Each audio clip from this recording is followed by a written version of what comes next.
Hello everyone, welcome to only IAS.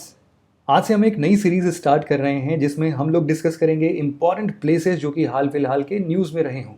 आप सबको पता है कि यूपीएससी का one of the favourite topic ये इंपॉर्टेंट प्लेसेस इन न्यूज़ को हम काउंट करते हैं। इसीलिए इस पूरे सीरीज़ को बिल्कुल लास्ट तक देखना आप सबके लिए बहुत ही ज़्यादा इंपॉर्टेंट है। देखो, हम ये तो प्रॉमिस नहीं कर सकते हैं कि इस सीरीज़ से हूबहू क्वेश्चंस उठ के आपके एग्ज़ाम में दिखेंगे, बट स्टिल ये प्रॉमिस ज़रूर कर सकते हैं कि आपकी एलिमिनेशन टेक्निक बहुत अच्छी हो जाएगी। आप ऑप्शंस को एलिमिनेट करके आंसर तक अच्छे तरीके से पहुंच पाओगे। मैप्स पर चूंकि आपका एक अच्छा कमांड होगा, तो आप ऐसे इरेगुलर क्वेश्चंस जो कि आप नहीं भी जानते हो तो भी आप अच्छे से डील कर पाओगे। बहुत सारे क्वेश्चंस यूपीएससी हमेशा पूछती है, जैसे 2020 में ये 2 क्वेश्चंस आए थे, जिसमें एक में रिवर्स और वो कहाँ पर फ्लो करके गिरती है, मतलब माउथ कहाँ है, उस पे क्वेश्चन था। Mekong, Thames, Volga, Zambezi. मतलब एक तो हमें रिवर्स के बारे में पढ़ना इंपॉर्टेंट है। दूसरा, कोई भी प्लेसेस अगर इंपॉर्टेंट होते हैं, फॉर एग्जांपल हमने देखा था कि रिसेंटली जम्मू एंड कश्मीर और लद्दाख ये 2 हमारी यूटीज़ बने थे, तो उसी से रिलेटेड ये सियाचिन ग्लेशियर का मुद्दा उठा था। तो सियाचिन ग्लेशियर कहाँ पर सिचुएटेड है, उन्होंने ये पूछ लिया। तो ज्योग्राफिकल लोकेशन उन प्लेसेस का या फिर उन ज्योग्राफिकल एक्सटेंट का जो कि हाल फिलहाल के न्यूज़ में रहे हों। साथ ही साथ यहाँ पर वापस से सी और बॉर्डरिंग कंट्री पूछ लिया था। बहुत मुद्दे थे जिस पे हमेशा लड़ाइयाँ हो रही थी, तो ये एक कंबाइन करके 2019 में क्वेश्चन आया था। सिमिलरली 2018 और 2017 में भी क्वेश्चंस आए हैं। तो हम अगर एक मोटा मोटा तौर से हम एक अंदाज़ा रख के चलें कि हाँ, अगर हमने 10 बार 15 बार मैप्स देखा भी होगा ना, तो भी मेजॉरिटी ऑफ द क्वेश्चंस हम सॉल्व कर सकते हैं। इतने लो हैंगिंग फ्रूट्स हैं, मतलब कि ईजिली हम गेन कर सकते हैं नंबर को। इसीलिए ये सीरीज़ आप सबके लिए बहुत ही ज़्यादा इंपॉर्टेंट है। फिलहाल इन क्वेश्चंस को तो सॉल्व करना अभी आज का हमारा मकसद नहीं है, क्योंकि ये क्वेश्चन तो ऑलरेडी पूछे जा चुके हैं, ये वापस से रिपीट नहीं होंगे। हमें बस टॉपिक पकड़ना था कि हम किस पर फोकस करें। आगे आने वाले समय पर हम और भी डिस्कशन करेंगे कि हम किस किस पॉइंट पर फोकस कर सकते हैं। फिलहाल अगर कुछ रिक्विजिट मटेरियल्स चाहिए होते हैं आपके यूपीएससी प्रीलिम्स के लिए, मेंस के लिए, तो आप डेफिनेटली हमारे Telegram channel only IAS nothing else को ज्वाइन कर सकते हो। आपको बहुत ही अच्छे अच्छे मटेरियल्स लाइक उड़ान की कुछ मैगजीन्स यहाँ पर पड़ी हैं, जो कि आपके रिवीजन के लिए एक अल्टीमेट सोर्स बन सकती है। तो आप इस टेलीग्राम चैनल से उनको डाउनलोड कर सकते हो। आज का हमारा पहला इंपॉर्टेंट प्लेस जो है वो न्यूज़ में तो फिलहाल 3-4 सालों से है, क्योंकि वो एक ऐसी डिस्प्यूटेड टेरिटरी है जो कि हमेशा से न्यूज़ में रहती है। साउथ चाइना सी, आप सबको पता है कि यहाँ पर चाइना अपना मिलिट्री इन्फ्लुएंस बहुत ज़्यादा बढ़ा रहा है। यहाँ पर आपको पता होगा कि एक 9 डैश लाइन है। ये जो 9 डैश लाइन आप देख रहे हो, 1 2 3 4 5 6 7 8 9, ये पूरा इसके अंदर की जितनी टेरिटरीज़ हैं या फिर जो छोटे छोटे आइलैंड्स यहाँ पर आप देख रहे हो, वो चाइना क्लेम करता है कि उसकी एक्सटेंडेड टेरिटरी है, केवल और केवल उसका हक है इन पे। लेकिन जो आजू बाजू की कंट्रीज़ हैं, फॉर एग्जांपल लाइक फिलीपींस या फिर वियतनाम या फिर ताइवान या फिर मलेशिया, ब्रूनेई, ये लोग बोलते हैं भाई हमारा हिस्सा कहाँ गया, हमारे भी तो पास वाले एक्सटेंडेड टेरिटरी में हम काउंट नहीं कर सकते इनको। तो इसलिए डिस्प्यूटेड है फॉर श्योर। यहाँ पर एक चीज़ का आप और ध्यान रखेंगे कि कुछ इंपॉर्टेंट प्लेसेस जो कि हमें याद होनी चाहिए। साउथ चाइना सी नाम ही इस तरीके से पड़ा है क्योंकि ये चाइना के सदर्न हिस्से में आता है। साथ ही साथ कुछ आइलैंड्स है, जैसे कि पैरासेल आइलैंड जो कि इसके नदर्न हिस्से में है। इसके सदर्न हिस्से में मिलता है हमें स्पार्टली आइलैंड। साथ ही साथ यहाँ पर एक है प्रतास आइलैंड, और यहाँ पर इस रीजन में आप देखते हो कि यहाँ पर है स्कारबोरो शोआल। ठीक है, तो यहाँ पर स्पेलिंग लिखी हुई है, फिलहाल आप देख सकते हो। फिलीपींस, ये जो पूरी कंट्री है ना, फिलीपींस के इधर साइड में आप देखते हो ये है फिलीपींस सी। फिलीपींस के बिल्कुल हम बोल सकते हैं कि साउथ वेस्टर्न डायरेक्शन में मिलता है सुलू सी, और इसके सदर्न हिस्से में मिलता है सेलेब सी। तो ये 3 सी है। कौन कौन सी? फिलीपींस सी कहाँ पर है? फिलीपींस के ईस्ट में, फिर सुलू सी है, और फिर सेलेब सी है। एक और इंपॉर्टेंट प्लेस है जिसका नाम है गल्फ ऑफ टोंकिन, यहाँ पर प्लेस्ड है, जो कि वियतनाम और चाइना का ये जो गल्फ बन रहा है उसका नाम है। साथ ही साथ यहाँ पर आप देख रहे हैं एक कंट्री ताइवान। ताइवान और फिलीपींस के बीच में एक फिलीपींस का सबसे बड़ा आइलैंड है जिसका नाम है ल्यूजॉन। तो ल्यूजॉन के नाम से ही इसने नाम रख दिया ल्यूजॉन स्ट्रेट। मतलब स्ट्रेट वो हिस्सा होता है जो कि 2 बड़े लैंड मासेस को एक ओशन सरफेस से कनेक्ट करता है। उस ओशन सरफेस जो कि एक पैसेज की तरह से हम देखते हैं, उसको हम लोग स्ट्रेट बोलते हैं। यहाँ पर नाम क्या है इसका? ताइवान और फिलीपींस के बीच का ल्यूजॉन स्ट्रेट। चूंकि ल्यूजॉन की बात हो रही है ना, तो एक और इम्पॉर्टेंट आर्टिकल है ल्यूजॉन से ही रिलेटेड, जो है ताल वॉल्केनो से। ताल वॉल्केनो हाल फिलहाल में अभी इरप्ट हुआ है, और अभी मुश्किल से 4-5 दिन पहले भी ये जो Philippine institute of volcanology and seismology, PHIVOLCS हैं, इन्होंने काफ़ी बड़े लेवल पर कंसर्न जताया है कि भाई अभी जो वॉल्केनोज आ रहे हैं ना वो काफ़ी खतरनाक हो सकते हैं पूरे फिलीपींस के लिए।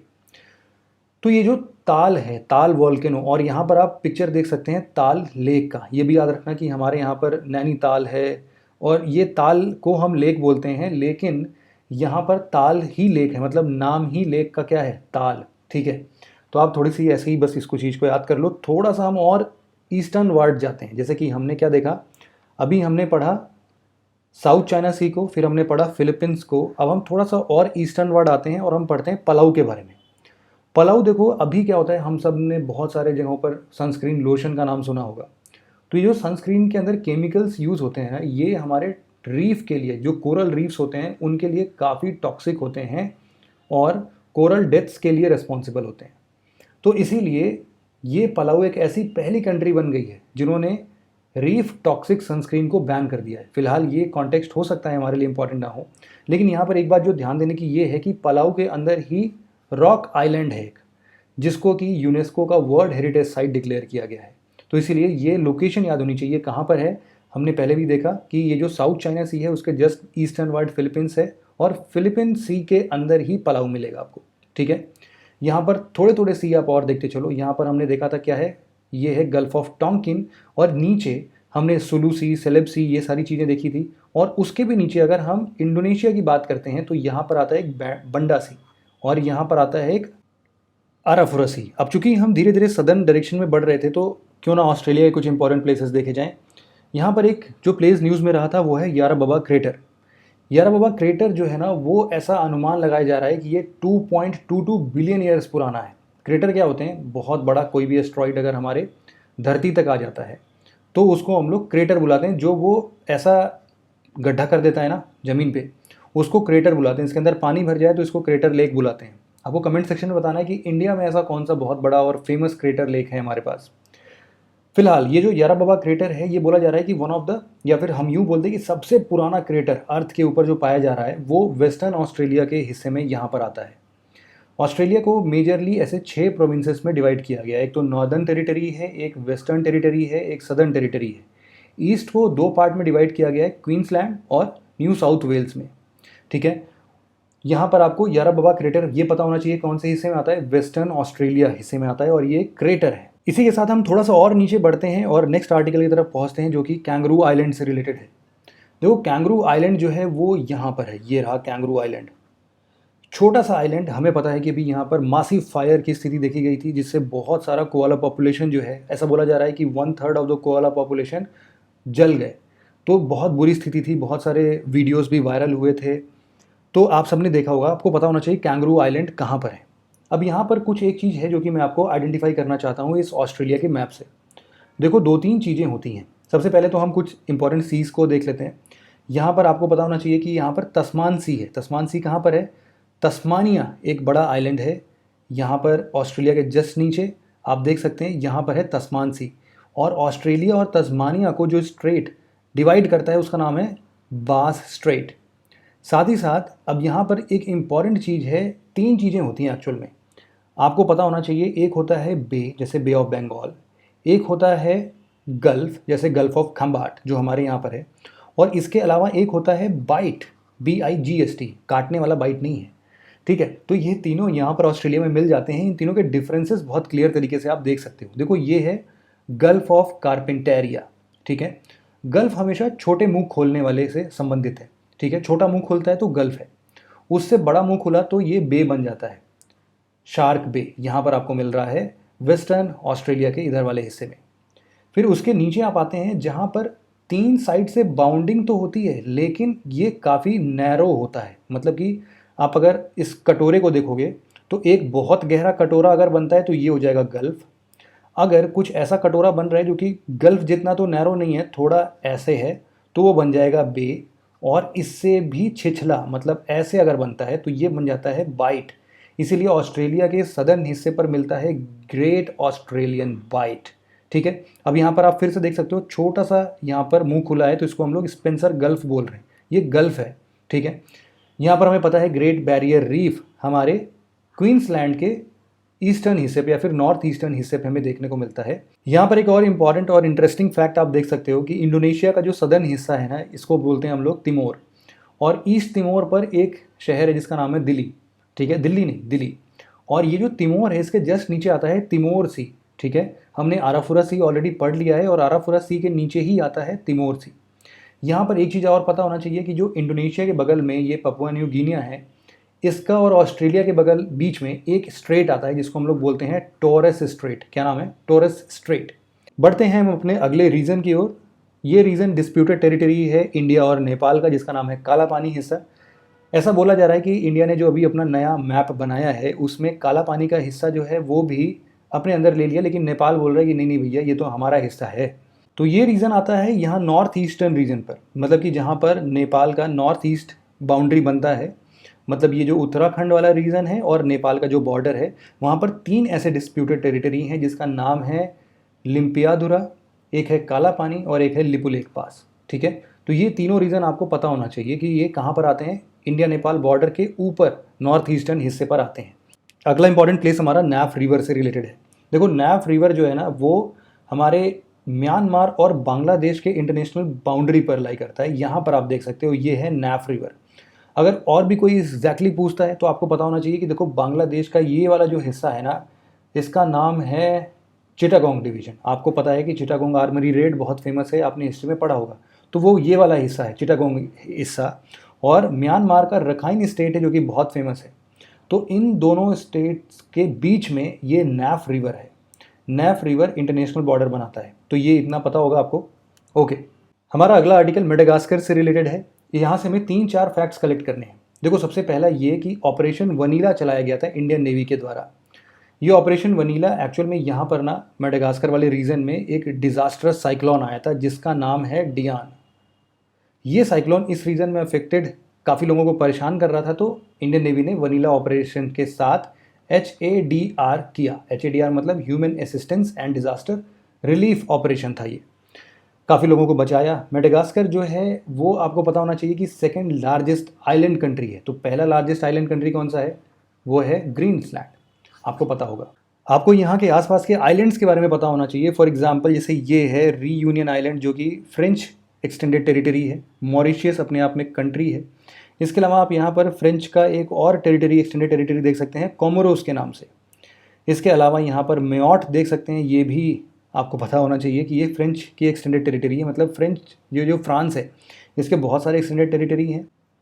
इसके अलावा आपको ये भी पता होना चाहिए कि मेडागास्कर से ट्रॉपिक ऑफ कैप्रिकॉर्न पास करता है इसके सदर्न हिस्से से। और जो यहाँ पर अफ्रीका का पूरा मेन लैंड है और मेडागास्कर है, इसके बीच में एक मोजाम्बिक चैनल है। ठीक है, तो ये आपको पता होना चाहिए, इतना बहुत है। अगला इंपॉर्टेंट प्लेस हमारा ईरान से रिलेटेड है। देखो, ये बहुत सारे एयर स्ट्राइक्स वगैरह ईरान रीजन में होते रहते हैं, आपको भी पता है। तो इसलिए ये प्लेस भी यूपीएससी का वन ऑफ द फेवरेट है क्योंकि न्यूज़ में बहुत रहता है। तो जनरल अवेयरनेस के तौर पर आपको ईरान के बारे में पता होना चाहिए। फिलहाल न्यूज़ में इसलिए था क्योंकि यूएस का एक बगदाद एयर स्ट्राइक था जिससे इन्होंने ईरान के जनरल कसीम सुलेमानी की हत्या कर दी थी। फिलहाल आपको पता हो कि ईरान, जब हम बात करते हैं ईस्टर्न एशियन कंट्रीज़ की, वहाँ पर जो बॉर्डर शेयरिंग की बात आती है तो one of the longest land border share करता है ईरान। इधर भी और इधर भी आप देख सकते हो, इतना बड़ा लैंड बॉर्डर शेयरिंग और किसी दूसरे नेशन का नहीं मिलेगा आपको। तो इसीलिए ईरान के साथ ये जो बॉर्डरिंग नेशन है, कौन कौन से हैं? ऐसे 7 नेशंस हैं। एक तो इसके ईस्टर्न साइड पर है टैप। टैप मतलब तुर्कमेनिस्तान, अफगानिस्तान और पाकिस्तान। और इधर साइड में आपको मिलता है एक तो इराक, दूसरा टर्की, एक आर्मेनिया और अजरबैजान। ठीक है, तो ये 7 नेशंस हैं जो इसको बॉर्डर करते हैं। ऊपर इसके मिलता है आपको कैस्पियन सी, नीचे आपको मिलता है पर्शियन गल्फ। और आपको पता होगा कि यहाँ पर ईरान के और यहाँ पर एक छोटा सा स्ट्रेट देख रहे हैं आप जिसका नाम है स्ट्रेट ऑफ हॉर्मुज। तो कभी अगर ऐसा क्वेश्चन आता है कि ये किन के बीच में है, तो यूएई और ईरान के बीच में नहीं है। ये जो यहाँ पर छोटा सा एक हिस्सा है ना, ये ओमान का एक्सटेंडेड टेरिटरी है। तो basically straight of Hormuz Oman और ईरान के बीच का है। ठीक है, इतनी बात पता चल गई। साथ ही साथ आप बहुत कन्फ्यूजन जो होता है ना, वो होता है पर्सियन गल्फ और रेड सी वाले हिस्से में कि स्ट्रेट ऑफ हॉर्मुज कहाँ पर है। और यहाँ पर भी एक स्ट्रेट है जिसका नाम है बाबिल मंदाब। ठीक है, ये आप लोग जरूर से याद रखना, बाबिल मंदाब। और यहीं पर एक छोटा सा कंट्री है जिसका नाम है जिबूटी। डी से स्टार्ट होता है। तो इतने आर्टिकल्स आपने यहाँ पर देख लिए, ठीक है। अभी दूसरे न्यूज़ में हम और भी ईरान को एक्सटेंडेडली पढ़ लेंगे। फिलहाल आगे आर्टिकल को हम बढ़ाएं, एक छोटी सी इन्फॉर्मेशन आप सबके लिए है कि हम लोग 22 मार्च से एक नई टेस्ट सीरीज़ स्टार्ट कर रहे हैं लास्ट माइल लीप के नाम से। बहुत सारे अच्छे फीचर्स हैं इसमें। 50 फुल लेंथ टेस्ट है, एनसीईआरटी के कंप्लीट बुक वाइज हैं, क्लास 6 से लेकर 12 तक की टेस्ट सीरीज़। उड़ान की बुक्स हैं हिंदी इंग्लिश में, उड़ान प्लस की है। तो आपको अगर अपने प्रॉपर रिवीजन के लिए कोई एक टेस्ट सीरीज़ की तलाश है तो this can be a solution. इसके साथ साथ हमने तेजस और प्रज्ञान आपके लिए इंपॉर्टेंट इसलिए है क्योंकि हमने 14 मार्च को ही एक मॉक टेस्ट कंडक्ट करने के लिए बोला है, जिसमें आप अपनी all India rank, topic wise detailed analysis और प्रिंटेबल पीडीएफ के साथ बहुत सारी चीज़ें अवेल कर सकते हो। इस फ्री इनिशिएटिव को आप जरूर से ज्वाइन करो dpp.onlyis.in पर आके। तेजस प्रोग्राम को आप ज्वाइन कर सकते हो ऐसे एस्पिरेंट जो कि कंफ्यूज हैं बिल्कुल कि अभी 2021 के लिए प्रीलिम्स कैसे पढ़ें, कहाँ से पढ़ें। तो उन स्टैटिक पोर्शन और करंट अफेयर दोनों के सीरीज़ को कंबाइन करते हुए हमने तेजस प्रोग्राम लॉन्च किया था। आप चाहो तो इसको भी video.onlyis.in पर आके आप ज्वाइन कर सकते हो। यहाँ पर लास्ट माइल लीप के लिए भी आपको dpp.onlyis.in पर ही जाना है। अगर फिलहाल आप अपना मूड बिल्कुल चेंज कर चुके हैं और आपको लगता है कि नहीं अब तो 2022 इज़ द अल्टीमेट एम, तो उस सेंस में आपको प्रारंभ 2022 ज्वाइन करना है। ये 2022 के लिए कॉम्प्रिहेंसिव कवरेज के साथ प्रोग्राम है, जिसमें हर बेसिक से लेकर एडवांस लेवल तक की हमने प्रिपरेशन की बात की है। फिलहाल अगला न्यूज़ आर्टिकल हमारा लामू आइलैंड केनिया से रिलेटेड है। लामू आइलैंड कहाँ पर है? ऑब्वियसली केनिया पर है। और न्यूज़ में इसलिए रहा था क्योंकि कुछ लोग थे, यूएस सर्विस के लोग थे और भी 2 सिविलियंस थे जिनकी हत्या कर दी गई थी अल शबाब अटैक के अंदर में। इसलिए तो इम्पॉर्टेंट नहीं है। फिलहाल यहाँ पर जो लामू रीजन है ना, लामू रीजन एक बहुत ही फेमस टूरिस्ट प्लेस है।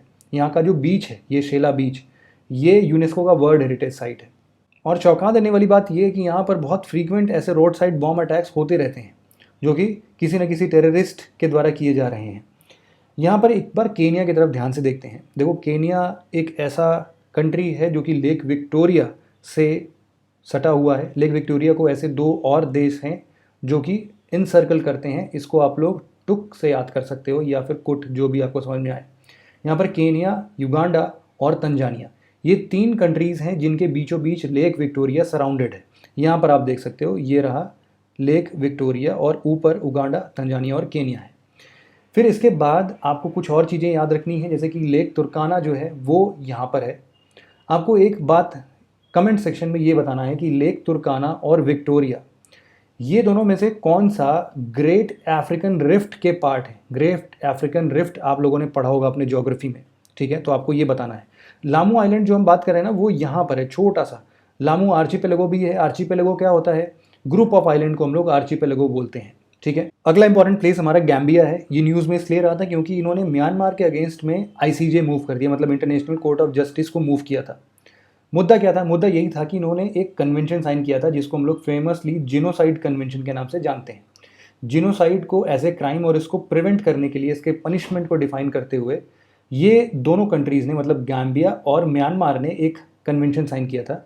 इसके अगेंस्ट, मतलब गैम्बिया ने म्यांमार के अगेंस्ट में अभी ये आईसीजे को मूव किया है। तो फिलहाल गैम्बिया कहाँ पर है? देखो, गैम्बिया जो है वो एक ही कंट्री से घिरा हुआ है जिसका नाम है सेनेगल। गैम्बिया का जो नेचर है, मतलब जो इसका फिजिकल अपीयरेंस है गैम्बिया का, वो एक वॉर्म लाइक स्ट्रक्चर है, ऐसा कुछ, ठीक है। तो यहाँ पर आप देख रहे हो एक इस बड़े पिक्चर के अंदर ये सेनेगल कंट्री है और इस सेनेगल कंट्री के यहाँ पर आपको मिलेगा गैम्बिया कंट्री। तो बहुत छोटी सी कंट्री है बट स्टिल आपको याद रखना है। अगला इंपॉर्टेंट आर्टिकल हमारा लीबिया से रिलेटेड है। देखो, ये क्या हुआ कि अभी बहुत सारे हेड ऑफ स्टेट्स एक साथ मिलते हैं, like Russia, Egypt, UAE, France, US, China, Britain, सब लोग मिलके ये डिसाइड करते हैं कि लीबिया का फ्यूचर क्या होगा। लीबिया एक्चुअल में ये अफ्रीका का एक मैग्रेब रीजन है, उसके अंडर लाई करता है और ये मेडिटेरेनियन सी से बॉर्डर भी करता है। टोटल अफ्रीकन नेशन जो मेडिटेरेनियन सी से बॉर्डर करते हैं उसको आप एक मत ले, ये एक निमोनिक है जिसको आप इसको यूज़ कर सकते हो, जिसमें मोरक्को, अल्जीरिया, ट्यूनीशिया, लीबिया और इजिप्ट, ये 5 नेशन आते हैं। इसके बाद यहाँ पर थोड़ा सा और डिटेल में देखते हैं मेडिटेरेनियन सी से रिलेटेड। ऊपर के भी बहुत छोटे छोटे कंट्रीज़ हैं जो कि इसको बॉर्डर करते हैं। फिलहाल उसको हम कभी यूरोपियन कंट्रीज़ के न्यूज़ के साथ पढ़ लेंगे। यहाँ पर हम सी के तरफ थोड़ा सा ध्यान देते हैं। यहाँ पर आप देखो कि 2 आइलैंड है, कोर्सिका और सार्डिनिया, इटली के ही टेरिटरीज़ हैं ये सब। और इनके बीच, मतलब इटली और कोर्सिका के बीच में एक लिगुरियन सी है। इसके अलावा एक यहाँ पर आता है फ्रांस, स्पेन और अल्जीरिया के बीच में बेलेरियक सी, और सबसे इंपॉर्टेंट यहाँ पर एक स्ट्रेट ऑफ जिब्राल्टर है जिसको आप लोग फेमसली अभी तक जानते ही होंगे। सिमिलरली यहाँ पर सिसिली स्टेट जो कि इटली का ही एक टेरिटरी है, और इटली के बीच में है टारहेनियन सी। और इटली और ये जो छोटे छोटे कंट्रीज़ हैं, स्लोवेनिया, क्रोएशिया, बोस्निया हर्जगोविना, ये इनके बीच में आता है एड्रियाटिक सी। सिमिलरली ग्रीस और इटली के बीच में आता है आइनियन सी, और ग्रीस और टर्की के बीच में आता है एजियन सी। आपने मूवी देखी होगी 300 मूवी में आपने देखा होगा कि एक तरफ होते हैं स्पार्टन्स और एक तरफ होते हैं जर्क्सीस या फिर डेरियस। जो जर्क्सीस डेरियस थे, ये लोग कहाँ से थे? ये लोग टर्की से आते थे, पर्शियन थे ये लोग, और ग्रीस से ये स्पार्टन्स वो लोग वगैरह थे। तो ये यहाँ पर कहीं थे। तो इनके बीच में जो भी फाइटिंग सीन वगैरह दिखाता है वो सब कहाँ हुआ था? एजियन सी में हुआ था, मतलब ये वाला एजियन सी। साथ ही साथ यहाँ पर सी ऑफ क्रेट है, ठीक है। यहाँ पर क्रेट ये वाला आइलैंड है, इसी की वजह से सी ऑफ क्रेट है। यहाँ पर एक और सिप्रस, ये एक आइलैंड भी आप देख सकते हो। आगे आने वाले क्लासेस में हम इजराइल, लेबनान और गाजा स्ट्रिप, ये सब क्या है, इनके बारे में बहुत डिटेल से पढ़ेंगे। कौन से बॉर्डरिंग कंट्रीज़ हैं, इनके निमोनिक्स क्या हैं। तो हम मिलेंगे अगले लेक्चर में, इसी लेक्चर को कंटिन्यू करेंगे फिर से, और खूब सारे ऐसे इंपॉर्टेंट न्यूज़ को, प्लेसेस को पढ़ेंगे जो कि न्यूज़ में है। तो बस आज के लेक्चर में इतना ही था। आशा करता हूँ ये लेक्चर आपको पसंद आया होगा, और आगे की सीरीज़ में भी आप हमें यूं ही सपोर्ट करते रहेंगे। Thank you very much for listening it very patiently friends. Have a nice day.